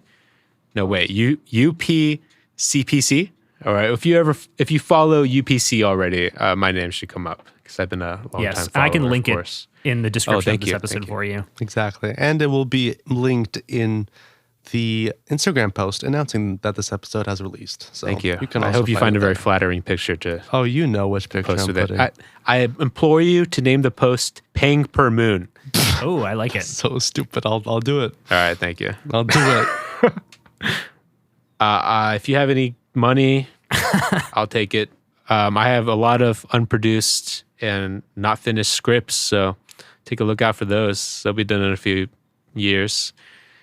Second on that money thing, if you guys got any money, I will take it. You got my Instagram, just send me a DM. It is time for us to say goodbye. But before we do that, please support Uncultured Pop Culture on Spotify and Apple. Leave us a comment, leave us a review, leave us a rating. Tell your friends and family, tell your enemies, and tell someone you think is so hot that they're hurting your feelings. Brandon, you should listen to UPC Pod. I appreciate that. And if you want to email us because Dante keeps reaching out about you sending him money, you can email us at upcpod@gmail.com. You should also follow our link tree, which is in the description of this episode and on our Instagram, so that you can see our letterbox pages, our Rate Your Music pages, to see our scores, to see our TikToks and YouTube pages where we upload additional fun short content. And this is also the time to say, Dante, do you want to give the people your letterbox page? Yes, same as my Instagram handle. It's a very ugly Snapchat filter of me where I look like a bald. It is disgusting. I hate seeing it. It has huge mouth, big eyes, and I'm bald. It's the And I'm worst. wearing a Little Caesars uniform shirt, unfortunately. And make sure you are following that Instagram at Uncultured Pop Culture so you can see what we are watching and listening to next week. I'll tell you right now, it's a famous British band. And on that note, we'll see you next week. Bye. Bye.